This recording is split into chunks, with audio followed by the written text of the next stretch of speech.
যখনই পড়তে বসি শয়তানের সব পড়া খেয়ে ফেলে আমার। আর মানুষ ছিলাম যে তখন আমি পড়ালেখা করি না, এখন যখন শয়তান হইছি আমি নাকি সব পড়া ফইরা ফেলছি। কেমনটা লাগে? মাহিম, কালকে স্যারে পড়া দিছিল যেগুলো তুমি শিখছিলা, দাও সবগুলা দাও। যেতটুকু শিখছো ততটুকু দাও, সমস্যা নেই। আম্মু পড়া সারে দিছিল যে ওগুলা, ও এইগুলা তো আমি পড়ছিলাম কালকে, সব তো ভুলে গেছি। আম্মু কি করছি জানো? আমি যখন পড়তে বসছি তখন আমার পেটে মুছো দিছে, আমি বইটা খোলা রাখি টুর মারছি তাড়াতাড়ি বাথরুমে। ওমা, বাথরুম থেকে এসে দেখতেছি আমার পড়া সব শয়তানি পড়ে ফেলছে।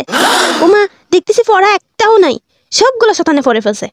তারপর দেখতেছি আমি পড়ার জন্য কোনো পড়া নাই, তো আমি পড়াগুলো এখন কোথায় পাবো আম্মু? সেটার জন্য আমি পড়তে পারি না।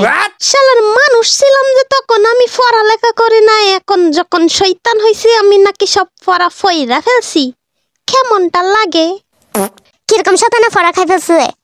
শতানে কেমনে ফড়া খায়? দুনিয়ার শতানি কথা সবগুলো তোমার কাছে। শতানে ফড়া খাই ফেলছে তোকে আজকে। আম্মু তুমি রাগ কেন করতেছো? তুমি তো ওই দিন বলছিলে আমাকে, আমি বইগুলো রাখি গেছিলাম যে, তখন তুমি বলছিলে না? শতান কথাকার, বই খোলা রাখি কোথায় গেছে? কোথায় যাচ্ছ যে? হ্যাঁ, বইটা খোলা সব ফড়া এক সাথে খাই ফেলবে না? আম্মু ওই দিন তো তুমি এরকম বলছিলা, সব কথা শুধু তুমিই বলো আম্মু, আমি আর তোমার সাথে কথা বলবো না, আর কখনো পড়তে বসবো না। আমি যখনই পড়তে বসি শয়তানের সব পড়া খেয়ে ফেলে আমার।